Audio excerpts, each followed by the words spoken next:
जंगलों की आग मामले पर सुप्रीम कोर्ट सख्त, सरकार ने पूछा क्यों नहीं भरे गए रिक्त पद। कांग्रेस के सवाल पर बीजेपी ने किया पलटवार।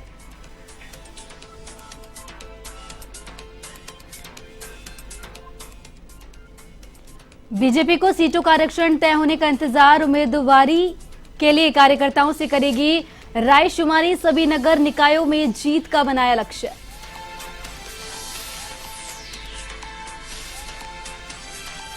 चारधाम व्यवस्थाओं को लेकर हो रही राजनीति, पूर्व नेता प्रतिपक्ष ने उठाए सवाल, व्यवस्था में सरकार की विफलता का लगाया आरोप।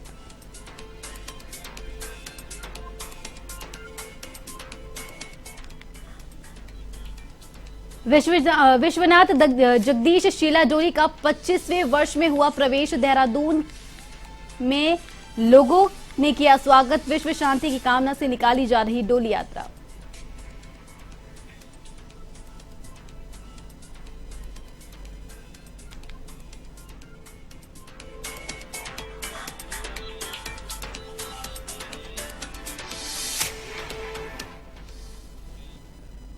नमस्कार, एवन उत्तराखंड देख रहे हैं यहाँ पर। मैं हूं आपके साथ ऋतुश्री पथरिया। बुलेटिन में आप सभी का स्वागत है। नजर डालेंगे खबरों पर। उत्तराखंड में वनाग्नि की घटनाओं के मामले में सुप्रीम कोर्ट ने सरकार को फटकार लगाई। वहीं मुख्य सचिव को भी कोर्ट में पेश होने की बात कही गई है। साथ ही वन अधिकारियों की चुनाव में ड्यूटी लगाने को लेकर सर्वोच्च न्यायालय ने सख्त लहजे में सरकार से सवाल किया। उसने केंद्र और उत्तराखंड सरकार को कड़ी फटकार लगाते हुए आग को कंट्रोल करने में उत्तराखंड सरकार के रुख को निराशाजनक बताया। सर्वोच्च न्यायालय ने हैरानी जताई कि जंगलों में भयानक आग लगी होने पर भी उसे कंट्रोल करने के बजाय वन कर्मचारियों को चुनाव ड्यूटी में तैनात कर दिया गया है। वहीं कांग्रेस के प्रदेश उपाध्यक्ष मथुरा दत्त जोशी ने हरीश रावत के बयान का समर्थन करते हुए उच्च न्यायालय और सर्वोच्च न्यायालय का धन्यवाद किया। वहीं भाजपा प्रदेश प्रवक्ता कमलेश रमन ने कहा कि हरीश रावत काफी वरिष्ठ नेता है। जहां तक भर्तियों की बात है, सरकार तमाम भर्तियों को पूरा करने के लिए कार्य कर रही है।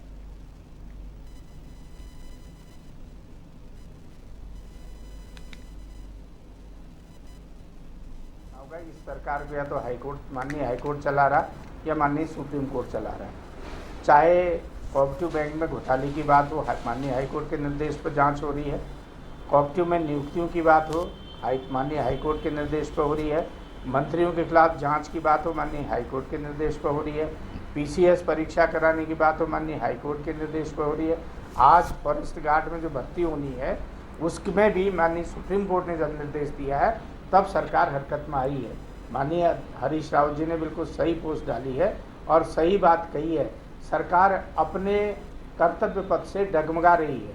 सरकार को पता ही नहीं है कि कहाँ क्या काम होना है, क्योंकि भारतीय जनता पार्टी के अधिकांश मंत्री या तो चुनाव में व्यस्त हैं या राजनीति करने में मस्त हैं। देखिए, माननीय हरीश रावत जी बहुत ही वरिष्ठ हैं और जब वो कोई बयान देते हैं तो बड़ा सोच समझ के देते हैं। मुझे लगता है कि उन्हें भी अपनी सरकार के जो पिछला रिकॉर्ड है देख लेना चाहिए कि हाईकोर्ट और सुप्रीम कोर्ट उन्हें भी आदेश दिया करते थे जब वो कोई काम नहीं किया करते थे।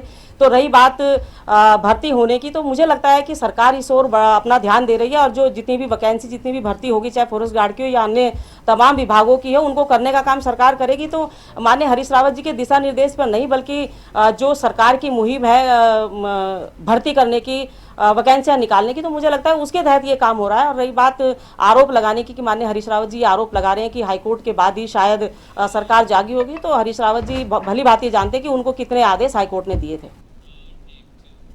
भाजपा निकाय चुनाव में उतारे जाने वाले प्रत्याशियों को चुनने के लिए सर्वे कराएगी, साथ ही कार्यकर्ताओं से रायशुमारी भी करेगी। पार्टी के प्रदेश अध्यक्ष महेंद्र प्रसाद भट्ट ने कहा कि प्रत्याशियों के चयन की प्रक्रिया सीटों के आरक्षण के तय हो जाने के बाद शुरू हो जाएगी। चुनाव आचार संहिता के बाद सरकार आरक्षण तय कर देगी। भट्ट ने कहा कि 7 दिन में उन्होंने 35 निकायों में पार्टी पदाधिकारियों और कार्यकर्ताओं से चर्चा की। इस बार पार्टी ने सभी नगर निगमों के साथ नगर पालिकाओं में जीत का लक्ष्य बनाया है।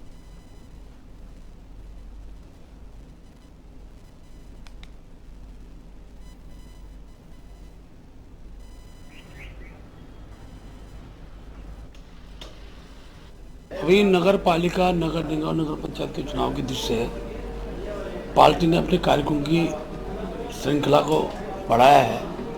मेरा 7 दिन का प्रवास ऐसी 35 स्थानीय निकायों में मेरा जाना हुआ और यहाँ हमने मतदान प्रतिशत बढ़ाने की अपील की है। साथ साथ जिनकी मतदान सूची में नाम रह गए थे वो मतदान सूची में वो नाम चढ़ें, गलत नाम हटें, उसके लिए पूरे कार्यकर्ताओं ने उसमें प्रयास किया है।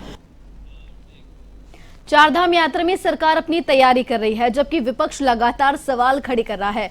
पूर्व नेता प्रतिपक्ष और कांग्रेस विधायक प्रीतम सिंह ने कहा कि सरकार को चारधाम यात्रा की तैयारी पूर्व में कर लेनी चाहिए थी। उन्होंने कहा कि पूरी सरकार चुनाव में व्यस्त रही, उनका यात्रा से कोई सरोकार नहीं रहा और जब व्यवस्था पूरी तरह विफल हो गई है तो सरकार के हाथ पैर फूल गए हैं। उन्होंने कहा कि सरकार ने चारधाम के लिए जो व्यवस्था होनी चाहिए थी वो नहीं की है, जिसका परिणाम आज सबके सामने है।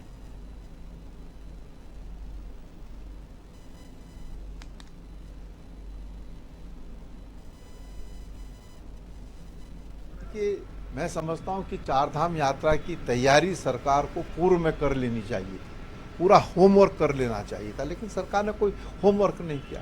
पूरी की पूरी सरकार जो है चुनाव में व्यस्त रही, उनका यात्रा से कोई सरोकार नहीं रहा। लोग आगे, यात्री आगे, जब वो जा रहे हैं, जब व्यवस्थाएं पूरी तरीके से विफल हो गई, अब सरकार के हाथ पांव भी फूले हैं, कभी किसी को नामित कर रहे हैं, कभी किसी को नामित कर रहे हैं। नामित करने से व्यवस्था थोड़ी सुचारू रूप से हो जाएगी, व्यवस्था तो पहले करनी थी। सरकार ने चारधाम की जो व्यवस्था होनी चाहिए उसे नहीं किया, उसका परिणाम आज आपके सामने और हमारे सामने। चारधाम यात्रा में यात्रियों के स्वास्थ्य को लेकर जिला स्वास्थ्य प्रशासन एक्टिव मोड में है। ऋषिकेश के ट्रांसिट कैंप में यात्रियों के स्वास्थ्य की जांच हो रही है। देहरादून के सीएमओ डॉक्टर संजय जैन ने बताया कि हमारे 5 बेड के ट्रांसिट कैंप में 24 घंटे मेडिकल टीम 8-8 घंटों के लिए तैनात की गई है। उन्होंने कहा कि जो भी यात्री ऋषिकेश से चारधाम यात्रा की शुरुआत कर रहे हैं, अगर उन्हें स्वास्थ्य संबंधी परेशानी होती है तो उन्हें निःशुल्क दवाइयां उपलब्ध कराई जा रही है।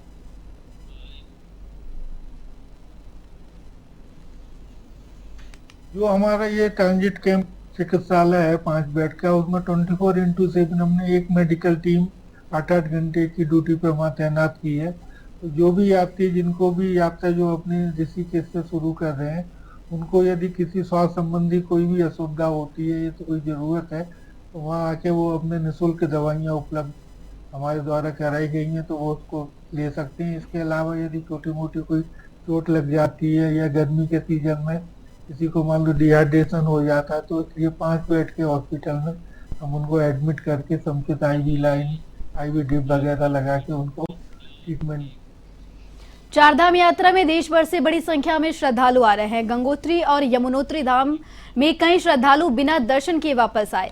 उधर काशी के प्रभारी मंत्री डॉक्टर प्रेमचंद अग्रवाल ने कहा कि अगर कोई यात्री दर्शन नहीं कर रहा है तो यह हमारे लिए चिंता का विषय है। उन्होंने कहा कि बिना पंजीकरण कराए आ रहे हैं, यात्रियों की वजह से अव्यवस्था हो रही है।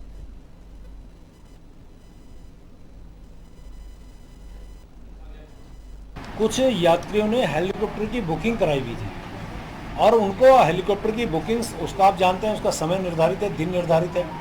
यदि उस भीड़ में उनका समय जाया होता तो शायद उनकी वो बुकिंग कैंसिल होती या उनको जाने में दिक्कत होती। तो उस नाते उन्होंने दर्शन यहाँ न करके अपने हेलीकॉप्टर में जाना उन्होंने अपनी प्राथमिकताओं में रखा। लेकिन फिर भी मैं ये मान के चलता हूँ कि यात्री जो इतनी दूर दूर से आ रहा है वो यहाँ पे दर्शन करने के लिए आ रहा है, यदि किसी कारण से वो दर्शन नहीं कर पा रहा है तो ये वास्तव में हमारे लिए एक चिंता का विषय है। एसटीएफ स्थानीय पुलिस और आबकारी विभाग की टीम ने दिनेशपुर के जयनगर में छापेमारी कर अवैध शराब बनाने की फैक्ट्री पकड़ी है। इस मामले में पुलिस ने 2 अभियुक्तों के साथ मकान मालिक को भी गिरफ्तार किया है। टीम ने बड़ी मात्रा में बाजपुर की गुलाब मार्को शराब के नकली पांव शराब बनाने के उपकरण, केमिकल, कच्चा माल और खाली बोतलें बरामद की है। पुलिस ने एक ऑटो, कार और एक स्कूटी को भी बरामद किया है। अपर पुलिस अधीक्षक मनोज कत्याल ने बताया कि अवैध देशी शराब बनाने की फैक्ट्री को पकड़ा गया है, जिसमें से 2 व्यक्ति के साथ शराब बनाने वाली उपकरण भी बरामद की गई है।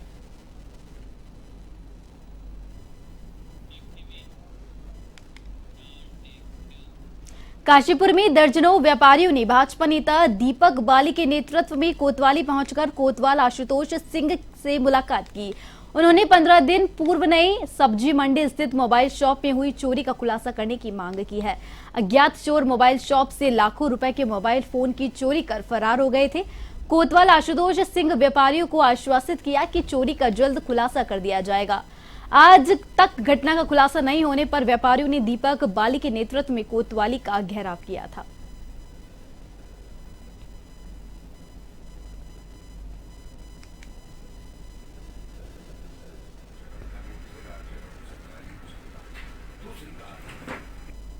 अभी उसका खुलासा नहीं हो पा रहा था और पुलिस की क्या जांच चल रही है, क्या नहीं चल रही है, पुलिस कितना एक्टिव है, इसके बारे में इनको कोई संतुष्टि नहीं मिल पा रही है। तो उसी बारे में आज हम लोग बात करने आए थे और जब बात हुई है तो जो काशीपुर कोतवाल हैं और SSI हैं, उनसे बात करने के बाद अभी तक जो संतुष्टि नहीं हो पा रही थी वो संतुष्टि हुई है। तो खैर पुलिस का ये कहना इसमें है कि हम इसमें लगे हैं और अपनी गोपनीयता भी रखना चाहते हैं। हम सबके सामने मैं इस बात का नहीं भी बुला सकते, लेकिन ये एक बड़ा मामला है और लगभग सारे व्यापारी वर्ग दूसरी बार थाने कोतवाली आ चुके हैं।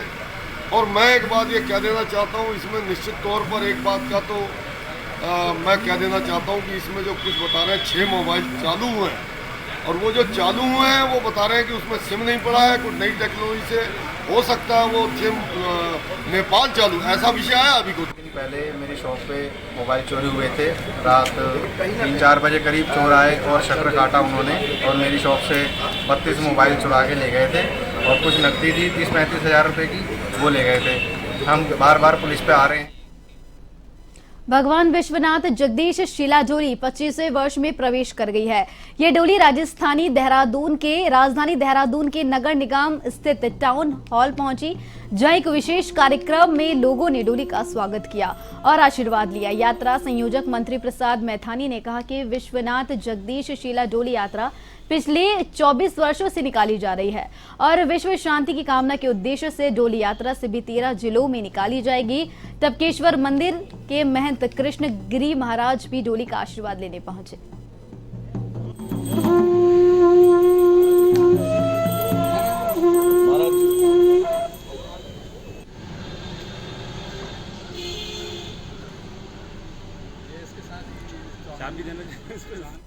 ये डोली यात्रा सिर्फ डोली यात्रा नहीं है, ये सनातन धर्म की भाग बन करके सनातन परंपरा और आने वाली पीढ़ी के लिए एक सीख है कि हमारे यहाँ क्या परंपरा है। जागृत देवता किस हिसाब से अपनी परंपराओं का आप सबका आशीर्वाद देने के लिए आते हैं।